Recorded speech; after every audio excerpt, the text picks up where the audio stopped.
Welcome to today's episode. This time we're going to be talking about symptoms of anxiety with a special nod to panic attacks. We also talked about what symptoms of panic attacks feel like and how to manage them. So, this way into symptoms and diagnoses of generalized anxiety. All right. So, anxiety today. Mm-hmm. Anxiety today. We're Whoops. going to start with panic attacks Mm-hmm. and move into generalized. So, where should we begin? You have a lot of notes about your experiences. Let's start there. Okay.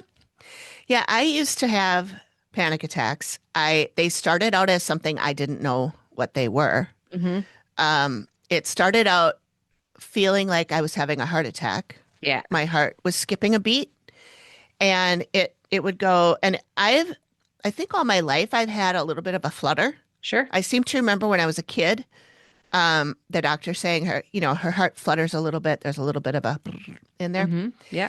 And it never bothered me as a kid. It never freaked me out or anything. Mm-hmm. But as I got older, I would notice that my heart would be beating just normal, and then it would stop and then go, bah, bah, bah, bah, bah, like it was catching up. Yeah. Yeah. And so I started freaking out. Uh-huh. And I went to the doctor and they checked things. They did EKGs, they did all this stuff and said, your heart is fine. Uh-huh. And I'm like, okay. But I still kept getting those. And when that would happen, I would then spiral because I think I'm dying. And I would get sweaty and shaky, like Oh visibly man. shaking, Yep. sweating, nauseous, stomach turns into, you know, I don't want to get too graphic, but you don't want to be far from a bathroom. Yep. Um, and it felt like something was happening to me. It Mm-hmm. felt like an exterior, something was happening to me, or that I was doing something wrong. And if I could just stop doing that thing, it would Ah, go away. yeah. So I equated it to like if you put your hand on a hot stove and it burns, you just remove it and it won't burn anymore. Right. And so I kept feeling I just have to do something. I just have to do that thing, whatever that thing. I have to do something to relieve this. And so then I would just get more and more and more anxious Uh-huh. because there was nothing to do. I wasn't doing anything. I was just sitting there. Right. I would wake up in the middle of the night with it Uh-huh. after not even having a bad dream or anything. Yep. So I went to the doctor again and I'm like, I don't know what's going on, but this is not, I can't live like this. And the doctor said, I think you're having a panic attack. Sure. And I was like, but I'm not doing anything. I'm not panicking. I'm not stressed. Like if I was going to have a panic attack, it would have been, years before when I had a really shitty, panicky job. Uh-huh. But I'm fine now. I'm happy. I'm comfortable. Things are cool. Everything's good. Yep. Why am I having these? Mm-hmm. And they were like, that's why they call it a panic attack, which doesn't make sense to me. So I stopped going to her. I didn't like her, but she did give me medicine. Okay. Can't remember what it was. Starts with an A. Ativan? Alprazolam, Ativan. Yep. Mm-hmm. Ativan. Ativan. And I was working at a place at the time where I worked with people who prescribed those drugs. And I told my coworker that's what they gave me. And she's like, be careful with that one. You can't. Yeah. Yeah. Mm-hmm. It can, she's like, start slow. Sure. And they gave me the tiniest little pill. Mm-hmm. And she said, cut it in half. Okay. Start with that. So I cut it in half. And it was one of those things that I know you know, but listeners may not know, call it PRN, which just Yes. means you don't have to take it every day. You just, Right. when you're feeling the symptoms, you take it. Per necessary. That's right. Oh yeah. Okay. So she said, cut it in half. So I cut it in half and I took it when I was starting to feel that. Mm-hmm. I knocked out. Yep. I laid down and I was dead asleep for 4 hours in the middle of the day. Yes. So then I was afraid to take it anymore. Yeah. So, because I'm like, well, obviously it works, but maybe a little too well. I do Yeah. need to function. I can't take one of these at work. Yes. So, and because I was afraid of that happening, Hmm. more panic attacks, right? Because now I do have something to panic about. But so I just kept them with me, Hmm.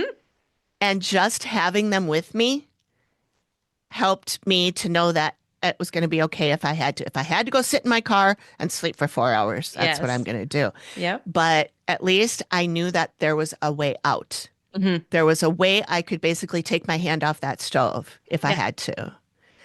But I don't think I ever took another one again. They only gave me like four of them, Sure. I believe that.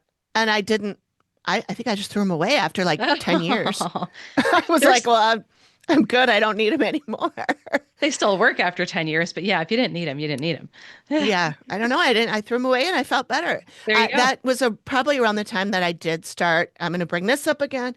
I did start doing breathing and Yeah. meditation things like that. Yep. And now every time my heart does that little thing, I go, and Hmm. then I have to go, okay, just breathe, Yeah, and get in exactly. the present moment, count the things around you, Hmm. that kind of thing. And it Yes, goes away. that's right. So Exactly. I think part of it, I think it really was that I have this little thing in my heart, but I Yes. think that my worrying about that is what made Hmm. me go into a tizzy. Yeah, absolutely. Among other things, but that's probably the main culprit. Yeah. Yeah, any one of us can have a panic attack. It really depends on how much stress we have and how we handle the stress. You're absolutely Hmm. right. Breathing, grounding, those help to curtail a panic attack. Because what you're doing with breathing and grounding is you're getting your body to physically relax. And if you remember, that's the only signal that the limbic system or your stress response hears. It says, things are calm. It's fine. Chill out. You have to physically relax your body. But if you're freaking out, like, Hmm. what am I doing? Why am I panicking?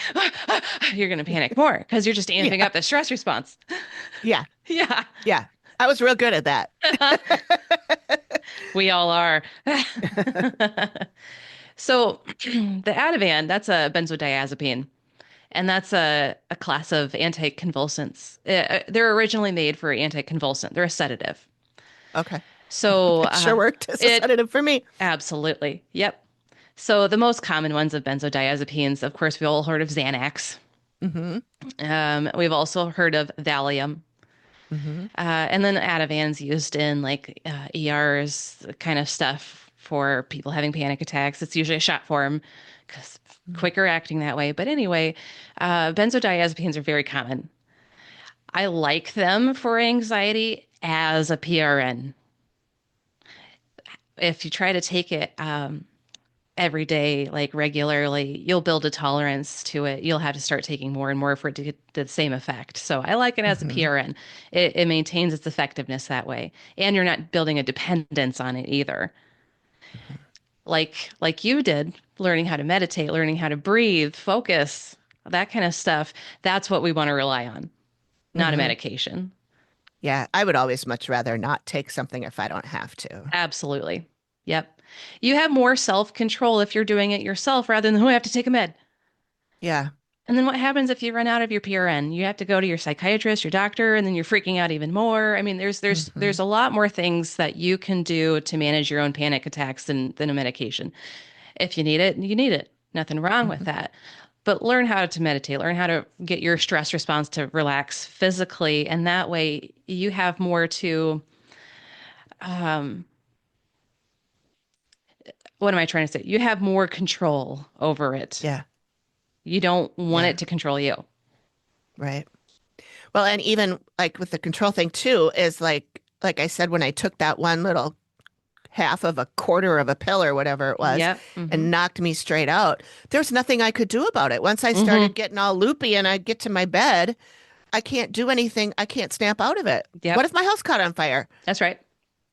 So I don't want to dope myself out like that Mm-hmm. and then not be able to get out of it. Exactly. That's right. To me, the point of everything I do with my clients, it doesn't matter if they have panic attacks, if they have PTSD, it doesn't matter what diagnoses or symptoms they have. Self-control is always what I'm trying to help build. If Hmm. you can manage your own physical symptoms, if you can manage your thoughts, you can manage your behaviors, manage your relationships, you have more control over yourself, and that's good. We Hmm. want self-control. Right. that only enhances well-being, not just for you, but everyone around you. Hmm. It's better for everyone, trust me. So, of course, self-control is key. Again, going back to focusing on managing your own breathing, focusing on what's in my senses, what am I feeling under my feet, that kind of stuff. Exactly what you described. Good skills to have. Yeah. Yeah. So, I think the question is, what is a panic attack? What is it really? A panic attack is essentially our stress response turning on really quickly. And for seemingly no trigger, we can have certain very obvious triggers, but sometimes there's seemingly no trigger. And a lot of the time when that happens, it's because of subconscious stuff. Not anything we're consciously aware of, but subconscious stuff. It could be present day subconscious stuff. It could be really old stuff from childhood or whatever. And it's just kind of coming back to the surface. Not all the way, because subconscious isn't, again, what we're aware of, but it's coming to the Hmm. surface enough where our body knows what's happening. So that's essentially a panic attack. Our body's gearing up to fight, flight, Hmm. not freeze or shut down, because then our bodies go like what happened Yeah. with your PRN Yeah. Ativan. Yeah. Yeah, yeah. So panic attacks always from fight and flight. Usually flight, but fight could be in there too. So it's the stress Sure. response gearing up. Hmm. So a panic attack, again, it comes on all of a sudden. It could come on gradually, but that's not typical. Typical is like all of a sudden, Hmm. out of nowhere, bam, it hits you. Was that your experience? Yeah, pretty much. I do remember there being times where I was like, "Oh, my heart did that funny thing," or Mhm. sometimes it would come on even without that. Yeah. And I think, well, now that I'm thinking back on it, I also have low blood sugar moments, Ah. or I always have. It's more regulated now, Hmm. but so I used to have that. Oh, I'm kind of, why am I hot? It's not hot in here. Yeah. Oh my God. Oh my God. Now I can't, I'm all dizzy and I keep shaking. Yep. And so that's kind of a slower response, but it would turn into a panic attack. Yeah. Um, but I know sometimes they would start slow like that, but it was probably just my blood sugar and I didn't know. All I needed was like a lifesaver. Yeah, right? Not a lifesaver, but candy. The candy. It's just the Yeah. first candy that popped into my head. I don't know why. I Classic. don't even eat those. But but so yeah, I most of the time it was like, huh, Hmm. or it would just like I said, wake me up in the middle Yeah. of the night. Hmm. And I'm like, what's happening? I didn't have a bad dream that I could recall, and I usually do recall my dreams when I first wake up. Yeah. So yeah, it usually did come on pretty fast. Hmm. That's typical. That's very typical. If you can feel a panic attack coming on, like, maybe my blood sugar's low kind of stuff, then of course you can take the steps to curtail it, but it usually comes on so fast you just have to write it out. Hmm. So what does it feel like? Like you described, you definitely notice your heart. Your heart's either beating out of its chest, or it's just like pop boom, pop boom, pop boom, or it's just like fast, fast, fast, fast, like a hummingbird heart. Hmm. You get sweaty, like you said. You might start getting shaky. You might start trembling uncontrollably. You might feel like you can't breathe, catch your breath. You're just panicking, panting. Yes, I would feel like I couldn't take a deep breath. Yep. And I would concentrate on taking a really deep breath. And it felt like it was only filling up like this much air and that my lungs were all constricted. Yeah. It felt like something was squeezing my chest inside. Yep. Yeah, Absolutely. it's painful. It's Hmm. horrible. Absolutely. You could also get nausea, stomach upset, Hmm. just stomach Hmm. cramping. You can feel Hmm. dizzy, lightheaded. You could feel like you're getting tingly, numb. And then all of these can happen all at once. They can be one at a time in a cascade. I mean, it really depends on just your subjective experiences. It could happen again all at once. You can get one at a time. You can have a few here, you can have a few there. A lot of the time, what's common is people think they're having a heart attack or they're dying somehow Yeah. because it feels like it. Yeah. Sure does. Like if you can't breathe, Hmm. well, if you can't breathe, you die. Yeah. Yeah. So, of course, all of these physical symptoms, and there's more, there's more. Okay. But yeah, all of these physical symptoms make it so hard to manage because if you can't breathe, You can't get your body to relax. If you can't get your shaking under control, you can't get your body to relax. So again, you kind of just have to write it out. So to make this a panic disorder, which would be diagnosable, is in addition to having panic attacks, you have to be essentially afraid of having more and be afraid of how you're going to manage it in the first place. So the fear of having more and then doing something differently to try to manage it. That's what makes it the disorder in addition to having the panic attacks themselves. Okay. If none of this stuff bothers you, it's not diagnosable. But clearly, panic attacks are bothersome. Everyone Mm-hmm. has the same experience. This fucking sucks, Mm-hmm. right? I mean, I'm sure Yeah. you weren't thinking there when in the throes of your panic attack, oh, this is great. Yeah. This is fun. No. No, I thought I was dying. Hmm. Which is never fun. Right. That's long and short of it. I'm like, I'm not ready. I'm not ready to meet my maker yet. Exactly. Yeah, exactly. Yeah. So panic attacks are very black and white in my mind. You're either having a panic attack or you're not. Sometimes it feels like we're having a panic attack. Well, I've got a deadline and then my boss is going to be unhappy and I mean, you know what you're freaking out about. That to me is just you're super triggered by a perceived threat, which is your stress response doing what it's supposed to be doing in a moment of being faced with a real or perceived threat. Mm-hmm. A panic attack is, I don't have a meeting, things are fine. Why the fuck do I feel this way? Essentially. Mm-hmm. Yeah. Yeah. So that's again, panic attacks are pretty black and white. You can have panic disorder. Again, if you have panic attacks, you're afraid of having more, you do something differently to try to prevent having them. Like, for example, oh, I'm just not going to go to work today in case I have a panic attack. You know what I mean? That can only last so long. Exactly. Yeah. Yeah. Right. So eventually, these things that we end up doing to prevent having panic attacks end up being maladaptive because short term it's fine, long term it's not. Yeah. And a lot of time, if we get dependent on benzodiazepines or some other medication, then, that's not necessarily adaptive either. I mean, sure, take meds, you need it, but if you need it constantly for the rest of your life, that's maladaptive. There are other Mm-hmm. coping skills, relaxation techniques, that kind of stuff you can learn to manage it as well, in addition to, and eventually you won't need the meds, hopefully. Yeah. Yep. Panic attacks usually go hand in hand with generalized anxiety disorder. Generalized anxiety disorder is kind of its own broad strokes category. You can have panic attacks. You don't have to have panic attacks with generalized anxiety disorder. You don't have to have generalized anxiety disorder if you have panic disorder, Mm-hmm. but they do go hand in hand. So generalized anxiety disorder is like you're worried about anything and everything.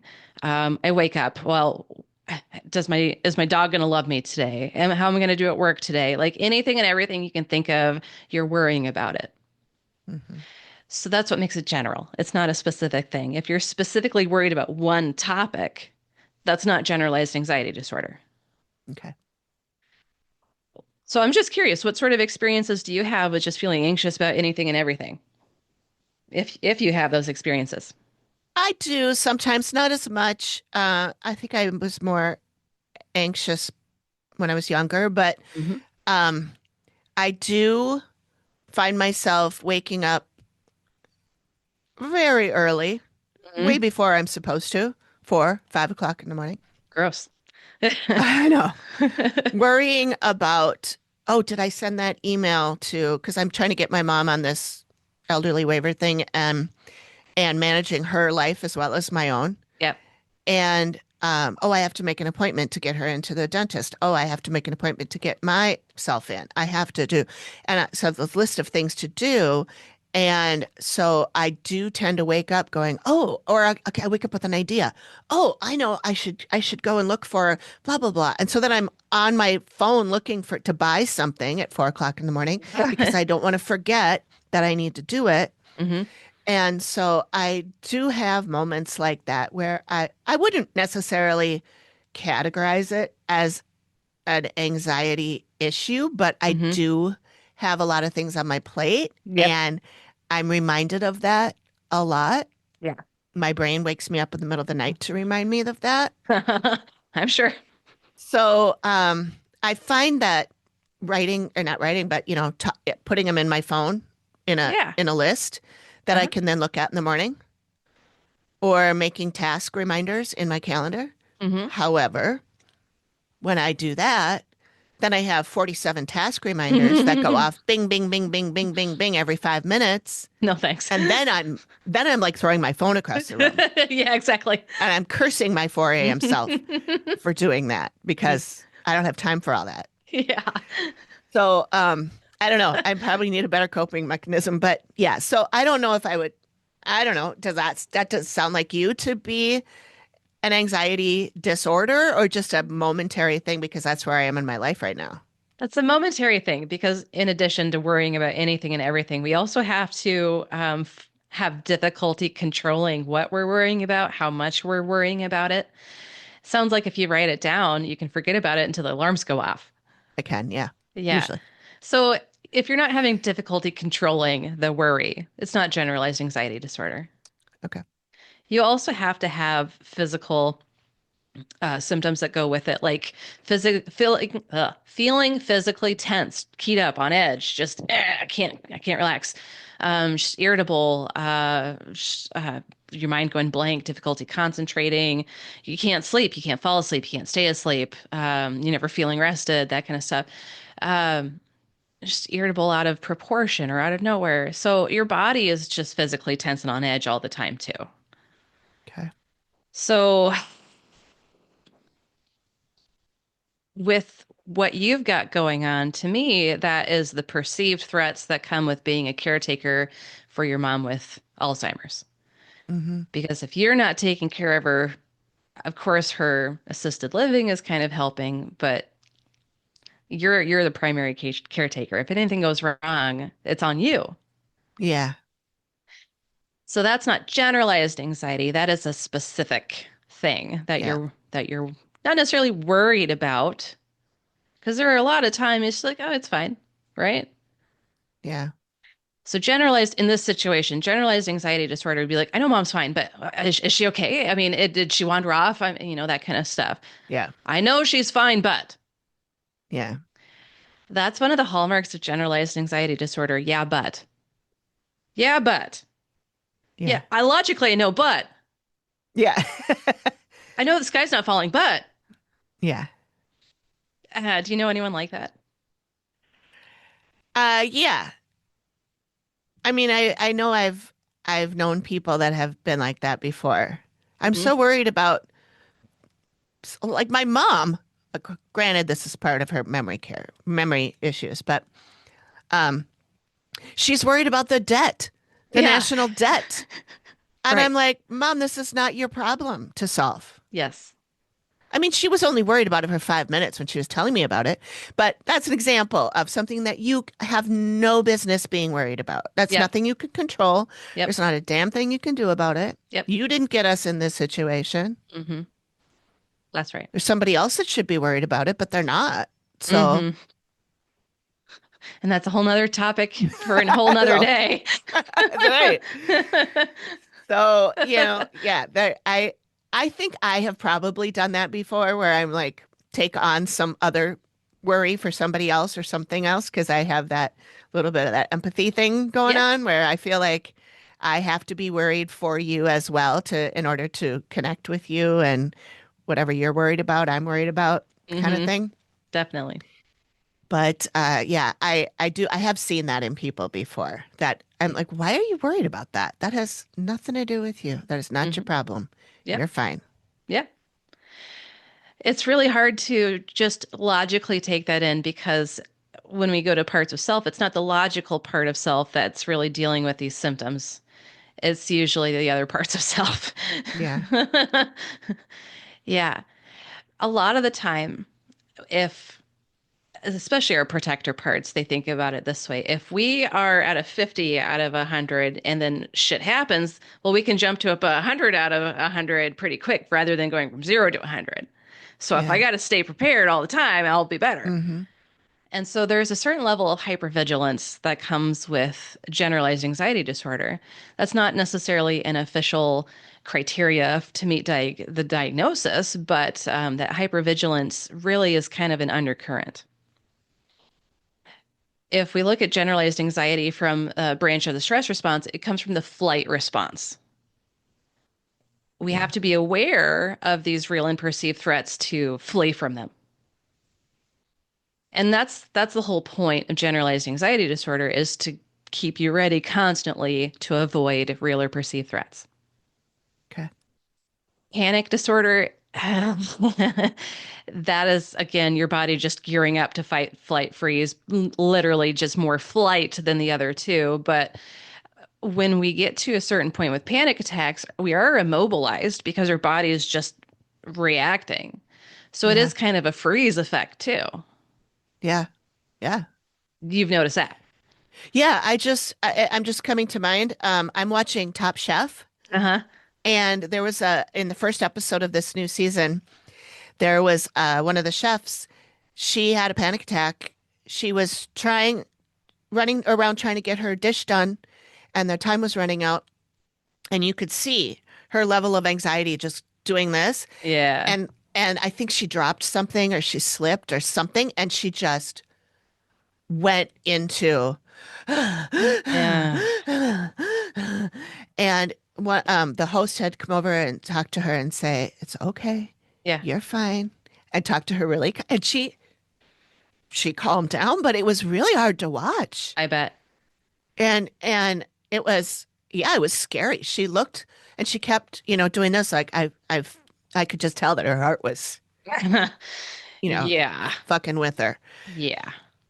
But yeah, that was and that one did kind of spiral into that because it was regular anxiety about stuff Right. that just built and built until it Mhm. exploded. That's right.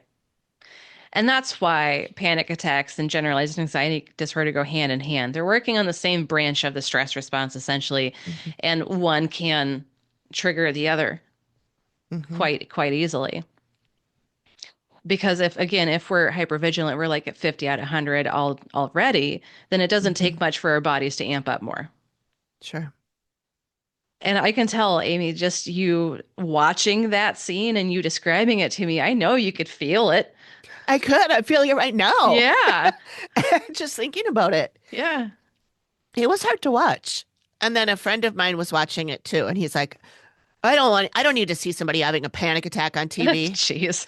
I'm like, Jesus, have some empathy. Right? That's right. Yeah. Here I am sobbing over her, and you're Oh. saying I don't need to see that shit. Uh-huh. So, Well, let's just chalk it up to that's his defense mechanism because he was probably feeling it too, huh? probably, Yeah. probably, yeah, Just throwing it out there. probably. Your friend can tell me how close or far off I am. Maybe he's just like, no, that's bullshit. I don't need to see that. That's bullshit. I'm Yeah. fine. Exactly. Yeah, Maybe. Any everybody needs therapy. That's all I'm going to say. friend, are you listening? No, he won't be. Damn. I know. It's all good. So, to me, panic disorder, generalized anxiety disorder are usually pretty black and white. It's to me, it's not nearly as nuanced as PTSD or personality disorders. You either have anxiety or you don't. We all have anxiety at times. Let me be clear. We all have Yeah. anxiety at times because let's face it, life fucking sucks. Life is stressful. Hmm. When it rains, it pours. We have that cliche for a reason. When it rains, it pours. It's Hmm. true. Hmm. So we all have anxiety because our stress response is being triggered on by real and perceived threats constantly throughout our day. Oh, I'm going to miss this deadline at work. Fuck. You're anxious. So a lot of the time, the stress response, the flight response, really is there to keep you living, surviving. But if it's perceived threats like boss isn't going to like my presentation here, or I miss my deadline, I'm not going to be able to pay my bills, that kind of stuff, the anxiety is not very helpful. Hmm. Because again, if our body's too amped up, it's really hard to think logically. It's really hard to just do X, Y, and Z, boom, boom, boom, matter of factly. Our logical Yeah. part goes out the window, the higher intensity our stress response is on. Yep. So if we're constantly, well, this is generalized anxiety disorder, but if we're constantly at a 50 out of 100 stress response intensity, it's very hard to be logical in the first place. Mm-hmm. So if you have a deadline, you have bills to pay, you need that logical part of self to get through this. So the anxiety there is not necessarily your friend unless you harness it in the right way. Yeah.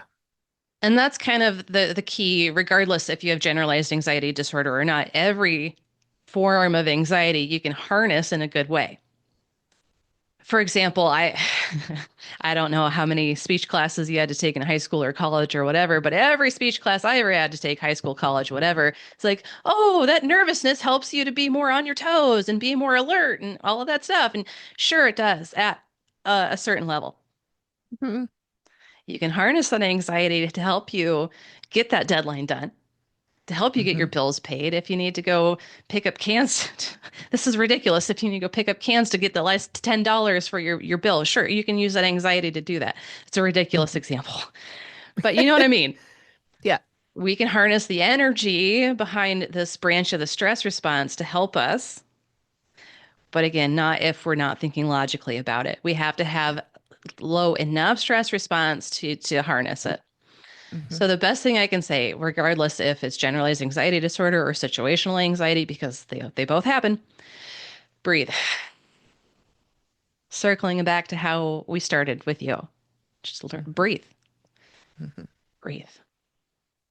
So what for you in particular about like focusing on your five senses or breathing or meditating or anything that what is it about it that actually works for you? I think it's the um I think it's just the focusing on reminding myself that I am not in the lion's mouth. I am sitting in my room. I'm sitting in my bed or sitting wherever I am, and I can look around and say, that's not on fire. That's Mm-hmm. not on fire. Then that's not on fire. Yeah. And kind of talking to myself slowly like that, Hmm. not even out loud, but concentrating on what is right in front of me instead of what's in the future or what I just did Yep. and what is right here, present moment. I know Yes. people say that all the time and it sounds hokey, but Hmm. it's really hard to be in the present moment Yes. because 5 seconds later, that's in the past. Hmm. So to really be present right now, present, it's right here. Yeah. And it's really hard to not get stuck in what was happening there or what's happening in 5 more seconds. Yes. So I'm still not, I wouldn't say that I've learned that, but I'm working on that. Hmm. And that helps me a lot to Yeah. be just in the moment. Yes. That's And huge. it can be words, it can be breathing, it can be music. Yeah. I can put on, I have some apps on my phone that have like binaural beats or other kinds of soothing white noise or something like that, or Yes. or just music, Yeah. songs that I really like that calm me down. Absolutely. I have an album when I was having the panic attacks. I found that there was an album that I would listen to. It was in my regular rotation, but anytime that woman's voice came on, Hmm. calm all over Oh, my body. So I made sure that I had that entire album on my phone and it was accessible to me no matter where I was. And I could love just it. flip that on and listen to that. Or even just hum the song in my head. That helped Mm, sometimes too. yeah. So, yeah, those are the kinds of things that worked or have worked for me. Yes. Absolutely. That conscious awareness where you put it, that awareness makes a difference. You're absolutely Hmm. right. So, a lot of what I'm hearing you say, you were logically reassuring yourself, which is huge, and then you were physically relaxing. Hmm. So that those two going hand in hand together work very well. Hmm.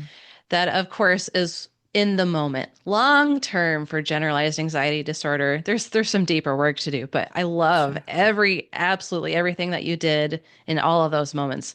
The soothing voice, the music, breathing, reassurance, all of the above. Perfect. Seriously. You Thank you. probably didn't even realize how much you were helping yourself. No, I mean, I don't, probably not, but I guess now that you're saying that and I'm thinking about it, that's what I would do if a friend in front of me was doing that. Yep. So if I could just, remind myself to do what I would do for someone else, Hmm. Yeah, works. absolutely. Yeah. And sometimes being your own best friend it's hard to do, but very It is necessary. hard. Yeah. Yeah. So when it comes to the deeper things working on generalized anxiety disorder, a lot of the time, from what I have seen with my clients, and I've been doing this for a long time, the number one big sort of overarching category is family of origin dynamics contribute to generalized anxiety disorder. Okay. Parents are critical, parents don't meet, emotional and attachment needs enough, not giving the proper guidance of how do you problem solve.